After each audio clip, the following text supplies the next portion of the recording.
Hello प्यारे बच्चों, सभी को मेरी तरफ से हमेशा की तरह जय श्री कृष्ण। Radhe Radhe Radhe Radhe to everyone. और आज है कृष्ण जी का birthday. Wish him a very happy birthday. नीचे कमेंट बॉक्स में जरूर से कृष्ण जी को हैप्पी बर्थडे जरूर बोलिएगा। तो आज का यह रिकॉर्डेड लेक्चर कृष्ण जी के बर्थडे की खुशी में ही है। तो कल 15 अगस्त थी, कल यह लेक्चर हम आपको नहीं दे पाए थे, इसीलिए आज यह रिकॉर्डेड लेक्चर हो रहा है। ठीक है। तो मेरे ख्याल से सब कुछ लेक्चर का लेंथ भी बहुत ज़्यादा नहीं है। It is just about 2 hours.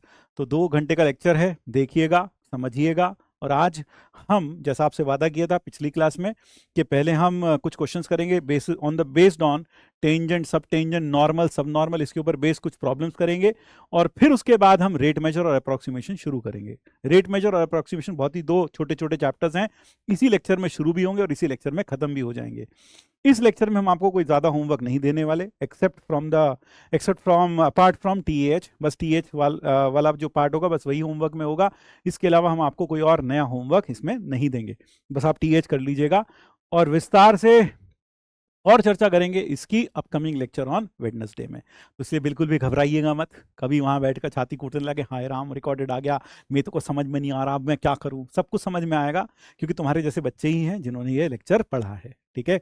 तो शुरू करते हैं आज की कार्यवाही। जो हम आज पढ़ने वाले हैं वो है rate measure and approximation and कुछ प्रैक्टिस प्रॉब्लम्स। लेकिन हमेशा की तरह परंपरा को निभाते हुए शुरुआत करेंगे किससे? बिल्कुल सही, रिकैप के साथ। So let us begin with a small recap. यहां पर to curves intersect orthogonally eight the point x1 y1। तो बताओ इन दोनों के स्लोप्स का प्रोडक्ट कितना होगा। ये अगर दोनों कर्व्स ऑर्थोगोनली कट करते हैं p x1 y1 पर, तो आंसर कितना होगा सर? ये आंसर होगा -1। ये आंसर होगा -1। Two curves touch each other then dash at their point of intersection, then they have a common tangent, then they have a common tangent. तब क्या होता है उनमें? कॉमन टेंजेंट होती है। Then they have a common tangent at their point of intersection. कहां पर common tangent होती है? At their point of intersection. Have a common tangent at their point of intersection, at their point of intersection. And at their point of intersection नहीं, ये ठीक लिखा था शायद मेरे ख्याल से। At then they have a common tangent at the point of intersection at POI and their angle of intersection is 0। angle of intersection कितना होता है? 0 होता है। angle of intersection कितना होता है? 0 होता है। बिल्कुल सही। और साथ साथ कॉमन टेंजेंट तो क्या होता है इस केस में? अगर कॉमन टेंजेंट होता तो dy by dx की वैल्यू दोनों पर क्या होती है? बराबर होती है। To curves touch each other at p, then dy by dx is equal to on C1 at p is equal to dy by dx on C2 at p। ये बात ट्रू है या फॉल्स है? ऑब्वियस सी बात है sir, यह वाली बात ट्रू है, यह वाली बात ट्रू है। तो इसका बचा हुआ हिस्सा हमने यहां लिखा है लास्ट पार्ट में। चलो अब ये क्लियर हो गया। अगर दो कर्व्स एक दूसरे को टच करती हैं, अगर दोनों कर्व्स एक दूसरे को टच करती हैं, तो वहां पर दोनों के dy by dx की वैल्यू सेम होती है, क्योंकि कॉमन टेंजेंट होती है। Angle of intersection each point of intersection is π/2। बिल्कुल सही कहा बच्चों। बच्चे बता रहे हैं सर ये आंसर होगा π/2। तो पहला हो गया, दूसरा हो गया, तीसरा हो गया। चौथे का बताओ। straight line, same line could be at a given point may be tangent as well as normal, may be as well as normal। Fourth वाले का आंसर बताओ, ट्रू या फॉल्स? फोर्थ ट्रू है या फॉल्स है? फोर्थ का answer बताओ जल्दी से। Same line could be tangent as well as normal, same line. Third का सही हो गया, फोर्थ वाला ट्रू है बच्चे कह रहे हैं, बिल्कुल। और फोलियम और डिस्कार्टस में हमने देखा था ऐसा होता है। फिर उसके बाद length of tangent to the curve at P x comma Y. Length of tangent का जो फॉर्मूला था वह था y into root of 1 plus dx by dy का होल स्क्वायर, जिसको हम लिख सकते थे, जिसको हम कैसे लिख सकते थे? जिसको हम ऐसे भी लिख सकते थे सर, dy by dx की फॉर्म में भी लिख सकते थे। dy by dx की फॉर्म में कैसे लिखते? y into root of 1 plus dy by dx का whole square, this whole upon, यानी ये पूरा रूट में this whole upon dy by dx, इसका मॉड्यूलस, इसका मॉड्यूलस। और length of sub tangent sir वो था y into dx by dy, y into dx by dy, या फिर यूं कह लो कि y upon dy by dx, y upon dy by dx। और इसमें क्या था? y into root of 1 plus dy by d x का होल स्क्वायर। यानी अगर आप देखें टेंजेंट और नॉर्मल में उल्टा है, टेंजेंट में dx बाई dy आता है और नॉर्मल में dy बाई dx आता है, नॉर्मल में dy बाई dx आता है। हाँ यही था भाई। क्या त्रुटि हो गई जरा बता दो। हाँ त्रुटि क्या हो गई भाई, त्रुटि क्या हो गई भाई, y into 1 plus d y by d x का whole square upon d y by d x, यही तो आएगा, यही तो था। y into d x by d y, length of tangent sub tangent, normal में y into root of 1 plus d x by d y का whole square. जरा देखो हाँ ये क्लियर है। हाँ सर यही था, सही है भाई, ये तो करेक्ट है।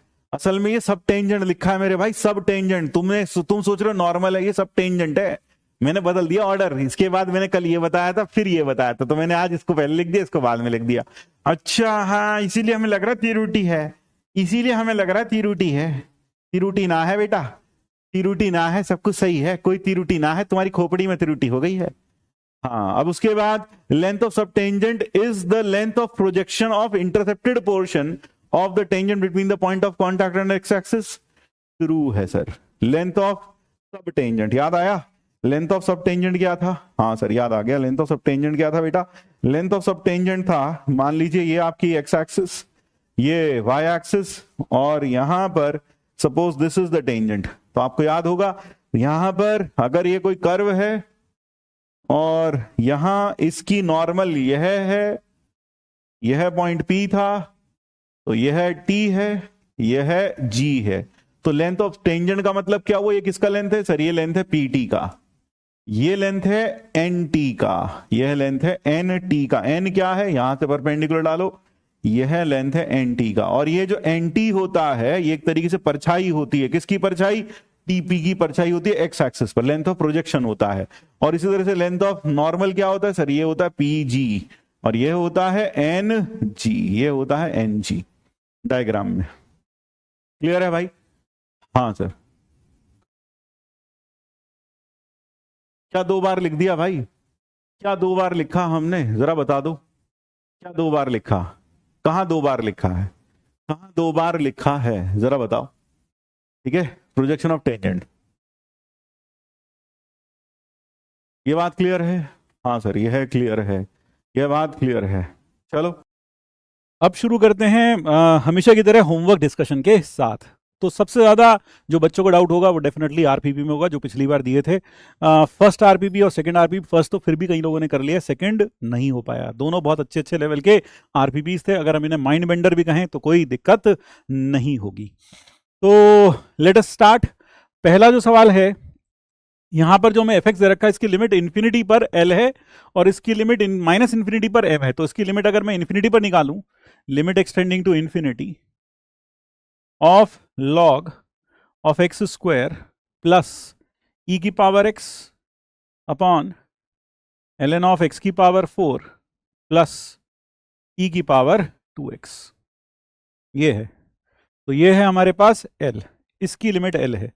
तो अगर मैं इसमें से limit extending to infinity l n of, देखो ई की पावर x और एक्स स्क्वायर में which tends to faster to infinity, x square या ई की पावर x, ई की power x tends to infinity faster, क्योंकि एक्सपोनेंशियल रेट से बढ़ता है ई की power x as compare to x square. तो ई की power x increases very rapidly, यानी कि यह भी इन्फिनिटी जा रहा है, यह भी इन्फिनिटी जा रहा है, लेकिन डोमिनेंट कौन है, ई की पावर x। इसी तरह से ई की power 2x is dominant as compare to x की पावर 4।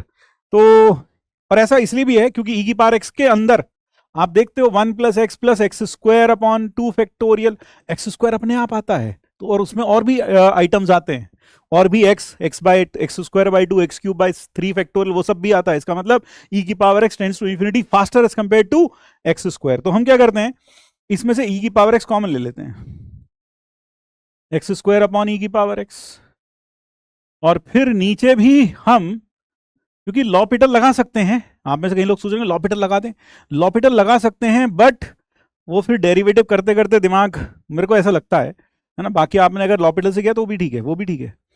ई की पावर 2x, ये आ गया भाई। अब ये हो जाएगा लिमिट एक्सटेंडिंग टू इन्फिनिटी, और साथ में ई की power x, ln of e की power x plus ln of 1 plus x square upon e की पावर x, और नीचे आ जाएगा ln ऑफ ई की power 2x plus ln of 1 plus x की पावर 4 अपॉन 2x। ये आ गया भाई, ये बन गया limit extending to infinity of x plus ln of 1 plus x square upon e की पावर x, और नीचे आ गया 2x plus ln of 1 plus x की पावर 4 अपॉन ई की पावर 2x। ये बन गया। अब हम एक काम कर सकते हैं, ये कहाँ जाएगा सर? ये पूरा जाएगा ln1, क्योंकि ये जाएगा 0 की तरफ, क्योंकि ई की power x is dominant factor, ये जाएगा 0 की तरफ और यह भी जाएगा 0 की तरफ। ये बनेगा ln1 अपॉन ln1, यानी कि ये भी 0 जा रहा है, ये भी 0 जा रहा है, तो हम ऊपर नीचे x से डिवाइड और कर देते हैं। तो l बराबर लिमिट एक्सटेंडिंग टू इंफिनिटी, ऊपर है कितना x, नीचे है 2, तो हमने ऊपर नीचे x से डिवाइड कर दिया, तो ये बच गया 1 अपॉन कितना, 1 upon 2 plus 1 upon x into ln of 1 plus x square upon e की पावर x, और यहां आ जाएगा 1 upon x into ln of 1 plus x की पावर 4 अपॉन ई की पावर 2x। अब आप देखो, यह वाली जो टर्म है ये जाएगा ln1, ये जाएगा 0, ये भी जाएगा 0, और ये टर्म जाएगी ln1, ln1 भी 0 ही होता है, तो लिमिट आ गई 1 plus 0 upon 2 plus 0, that is half. तो l की वैल्यू तो हाफ आ गई, so we have l as half. अगर मैं m की बात करता हूं आपको ये बात समझ में आनी चाहिए कि एक्स स्क्वायर अपॉन ई की पावर x का जो वैल्यू है वो 0 की तरफ जाएगा, क्योंकि ई की power x tends to infinity faster as compare to x square. फिर इसका जो सेकेंड वाला पार्ट है यानी कि m, उसमें अगर देखें तो ये है minus infinity, limit x tending to minus infinity, और ऊपर है ln of 1 x plus x square plus e की पावर x, और नीचे है x की पावर 4 प्लस ई की पावर 2x। ये है हमारे पास। तो अगर मैं इस फंक्शन को फिर देखूं, मेरे ख्याल सबसे अच्छा रहता है जब भी माइनस इंफिनिटी आए x को रख देते हैं माइनस टी, तो as x tends to infinity t tends to, as x tends to minus infinity t tends to plus infinity.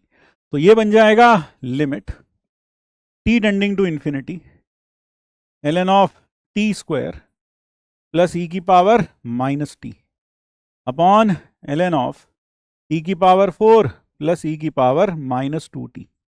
ये बन गया, और यहाँ t टेंड्स टू इंफिनिटी है, t टेंडिंग टू इंफिनिटी।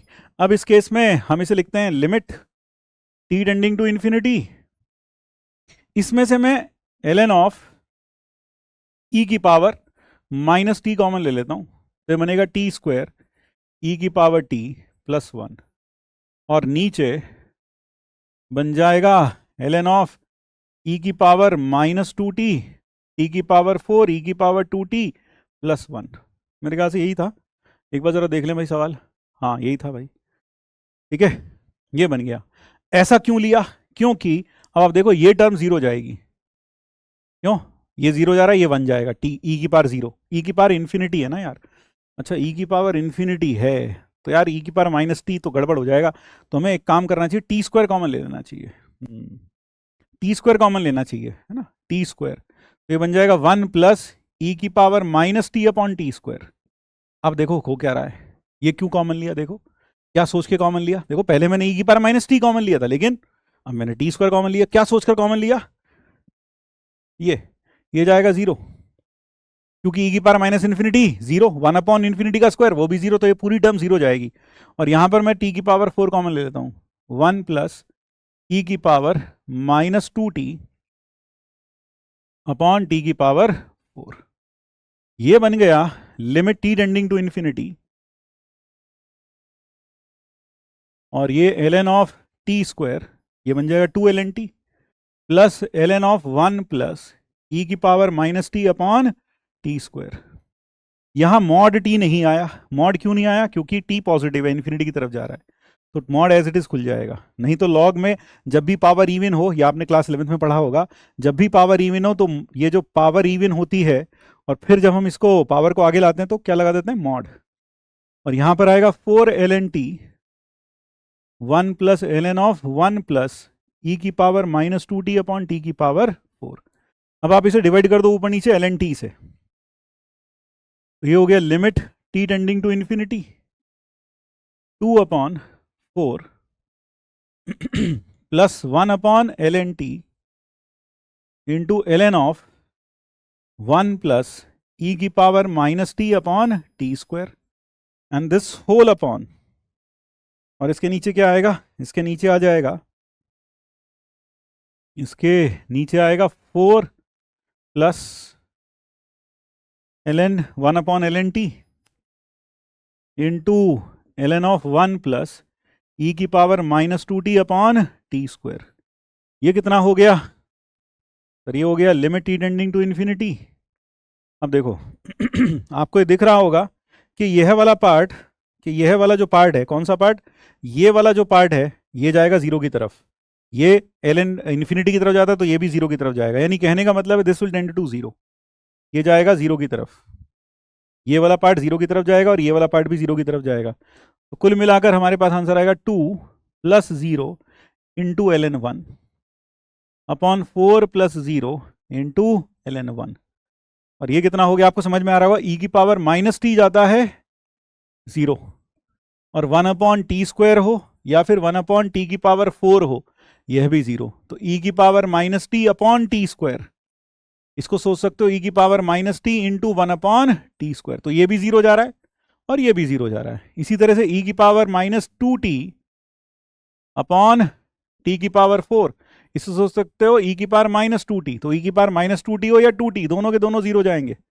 और इसको लिख सकते हो 1 अपॉन टी की पावर 4, तो ये भी जीरो जा रहा है और ये भी जीरो जा रहा है।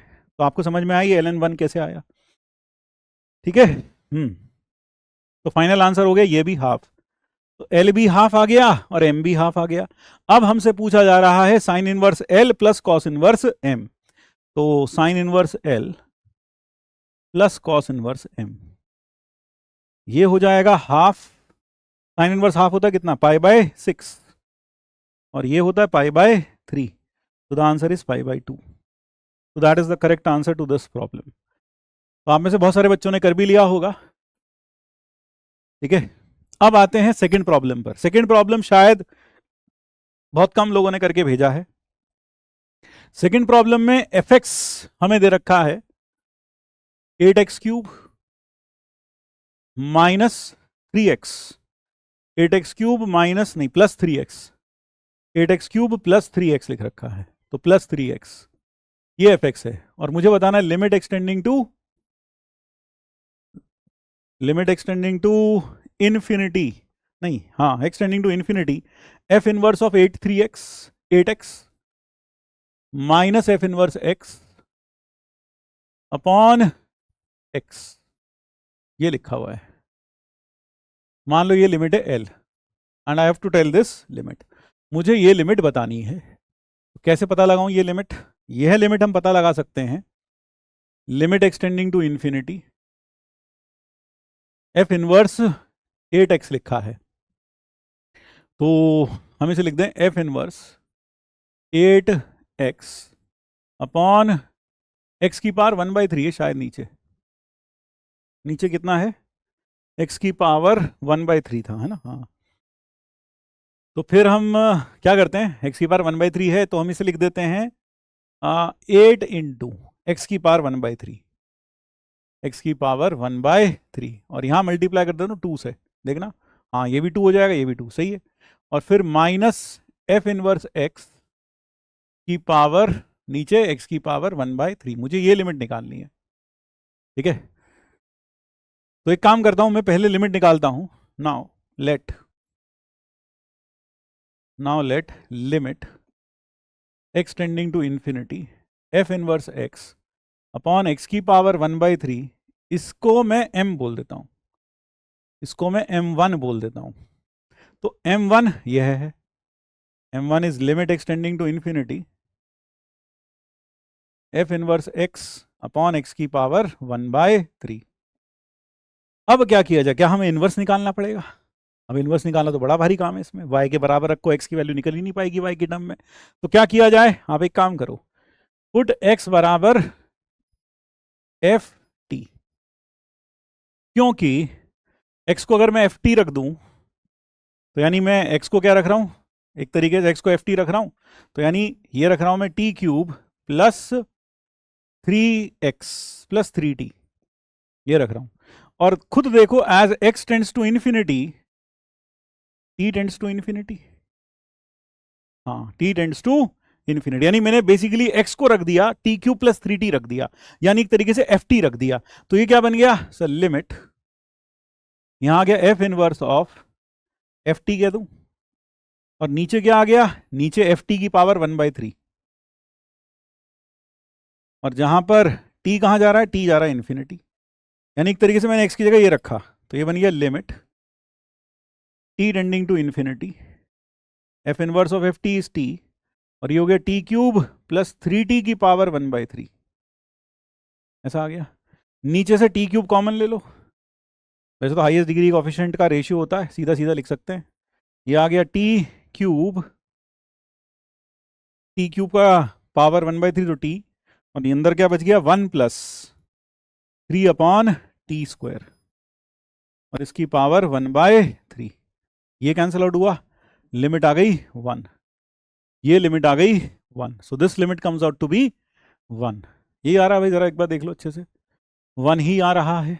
अबे ये तो 8t³ था यार, अरे रे तुम मेरे पास नहीं हो ना, अभी होता त्रुटि त्रुटि त्रुटि त्रुटि करके लिख देते, हाँ त्रुटि त्रुटि त्रुटि त्रुटि त्रुटि त्रुटि, यही करते तुम, है ना। हाँ, तो 8t³, कोई बात नहीं, फिर मिलेंगे।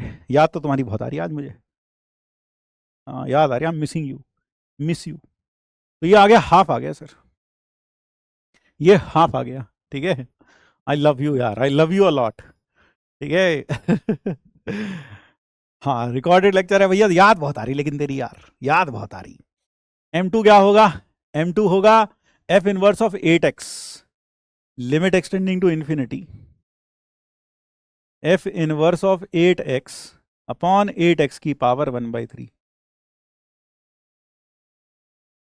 तो अगर मैं 8x को t रख लूं तो ये जाएगा limit t tending to infinity f inverse t upon t की पावर 1/3। मैंने क्या करा, t को रख दिया 8x। अब खुद देख, इसकी लिमिट क्या आएगी सर, इसकी लिमिट आएगी वही जो इसकी आई है, f inverse x upon x, f inverse x upon x की पावर 1/3, या f inverse t upon t की power 1/3, t tending to infinity. क्या अलग अलग लिमिट आएगी, सेम आएगी, सेम आएगी, यानी यह लिमिट आएगी m1 के बराबर, यानी कि हाफ के बराबर।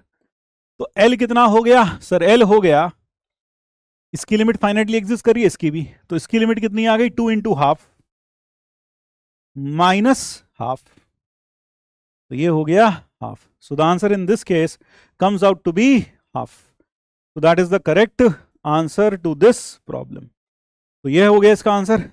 आई होप होमवर्क डिस्कशन में जो हमारे पास आरपीपी थे वह ठीक ठाक करके हमने यहाँ डिस्कस कर दिए। हो सकता है आपको केटीके या फिर जो टीएच है उसमें भी डाउट हो, तो चिंता मत करिएगा, वेडनेसडे को वह भी हम डिस्कस कर देंगे, अगर कोई डाउट रह गया होगा तो। लेकिन मैक्सिमम के सॉल्यूशंस नीचे पीडीएफ में लगे हुए हैं, तो वो आप देख लीजिएगा और कर लीजिएगा, इसलिए ज़्यादा टेंशन मत लीजिएगा। और एक चीज़ याद रखिए, टेंशन बिल्कुल नहीं लेनी है, मैं हूं भाई तेरे साथ, आई एम विद यू, हर पल हर दम हर समय।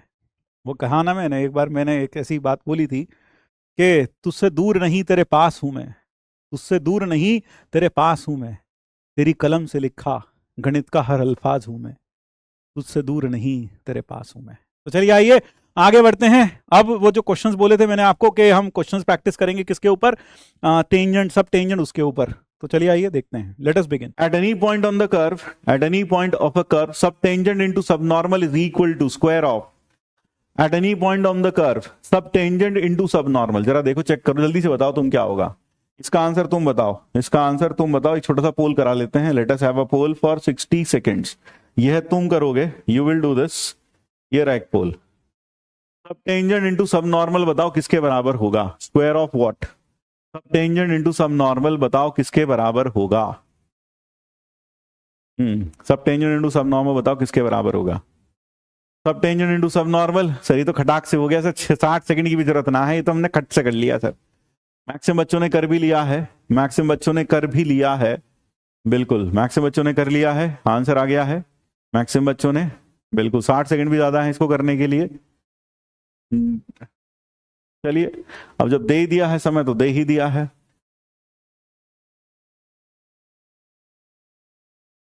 किसी भी कर्व पर टेंजेंट, सब टेंजेंट और सब नॉर्मल का जो प्रोडक्ट होगा वह किसके स्क्वायर के बराबर होगा, वह बराबर होगा sub tangent into sub normal. Sub tangent का लेंथ होता है y into d x by d y, और इसका लेंथ होता है y into d y by d x.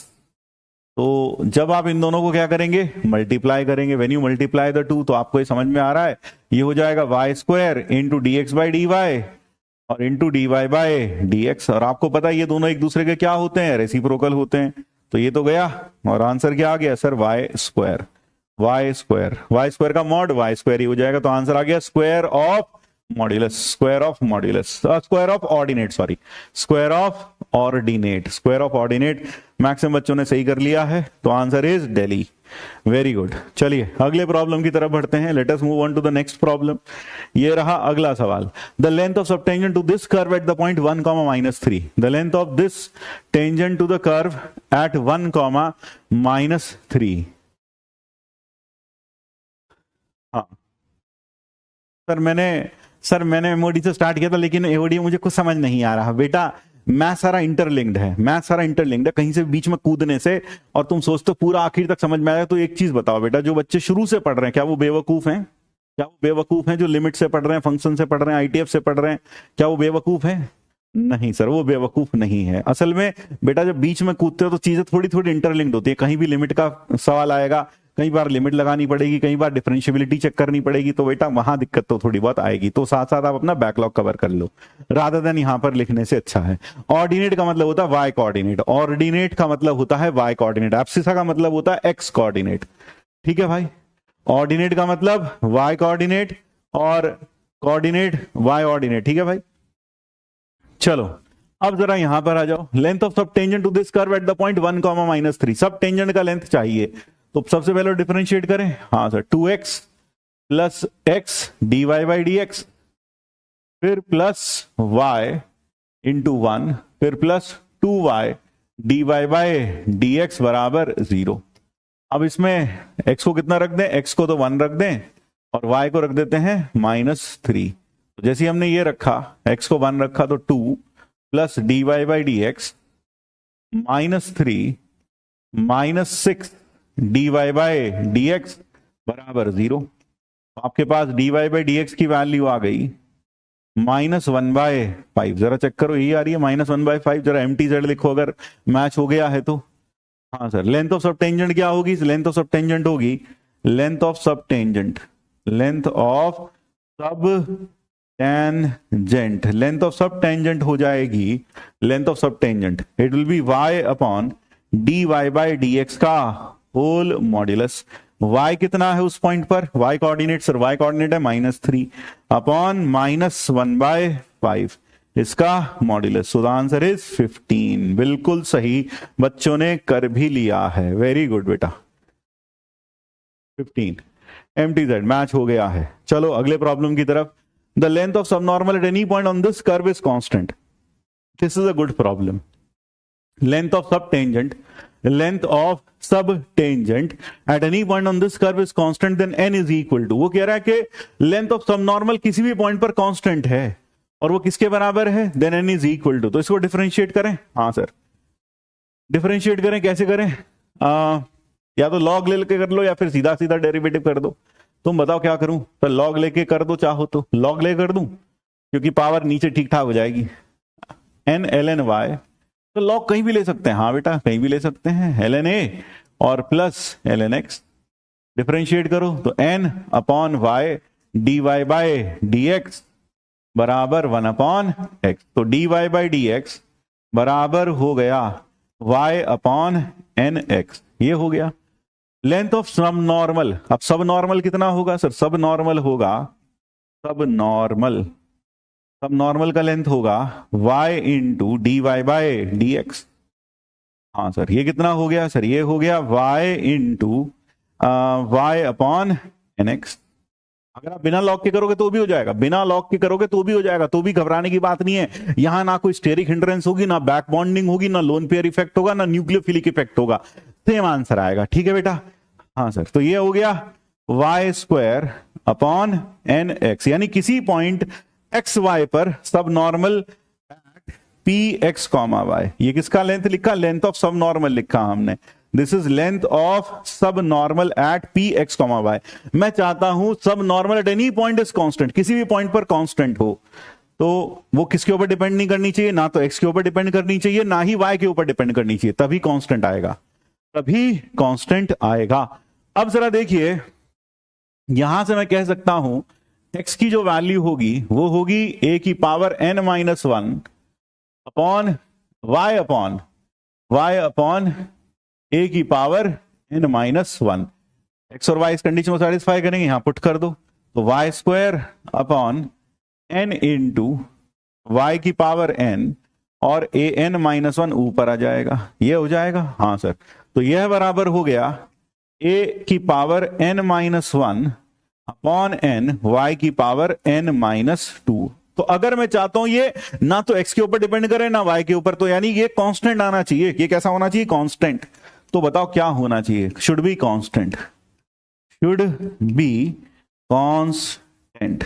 और अगर ये कांस्टेंट होना चाहिए, इसका मतलब n माइनस टू बराबर जीरो, y वाली टर्म इसके अंदर होनी ही नहीं चाहिए। तो n की वैल्यू कितनी आ गई सर? n की वैल्यू आ गई 2, so n should be 2 over here, n 2 हो जाना चाहिए, n should be 2। So our correct answer is Calcutta, correct answer is Calcutta. Clear हुआ? हाँ सर, यह है क्लियर हुआ। कई लोग वन बोल रहे थे, वन बोलोगे अगर आप, तो उसमें तो आपके पास y भी बचेगा, x भी बचेगा, यानी पॉइंट टू पॉइंट वेरी करेगा, क्योंकि पॉइंट होगा x कॉमा y, तो x और y चेंज करोगे तो वैल्यू चेंज होती रहेगी। तो अगर तुम चाहते हो कि कांस्टेंट रहे, तो इसलिए n बराबर 2 होना चाहिए। एक ये देख लो, लेंथ ऑफ, मेरे ख्याल से तो तुम खुद कर लोगे, लेंथ ऑफ दिस, ये घर करने के लिए दे दूं, TAH1, ये खुद करोगे आप। और ये कुछ सवालों का जमावड़ा दिया है 3 का, TAH2, ठीक है, उसमें 3 क्वेश्चंस हैं, आप ये तीनों के तीनों क्वेश्चंस करेंगे, ठीक है। हाँ सर, ये है हम कर लेंगे, यह हम कर लेंगे। चलो ठीक है, फिर आगे बढ़ते हैं। कुछ भूली बिसरी यादें, बचपन में आपने ये सब पढ़ा था, क्यूबॉइड का surface area, curve surface area, total surface area, है ना, और volume 2 into l plus b से बोलते हैं total surface area. Curve surface area में यहाँ पर टोटल सरफेस एरिया है, इसका टोटल सरफेस एरिया था ये वाला, और ये क्या हो गया? एरिया ऑफ 4 वॉल्स, ये एरिया ऑफ 4 वॉल्स, तो चारों दीवारों का एरिया क्यूबॉइड में, क्यूब, ये सब, ये सारे फॉर्मूलाज आप एक बार जरूर से देख लें। Volume of right circular cone pi 1/3 pi r square h, इसका curve surface area pi r l. याद आया कुछ? याद आया कुछ? हाँ सर, ये सब याद है, ये है सब याद है, मेंसुरेशन में हमने पढ़ा था, मेंसुरेशन में हमने पढ़ा था, ये सब का सब हमने पढ़ रखा है, ये सब हमने पढ़ रखा है। यस और नो? बिल्कुल सर, ये सब हमने पढ़ा है, ठीक है।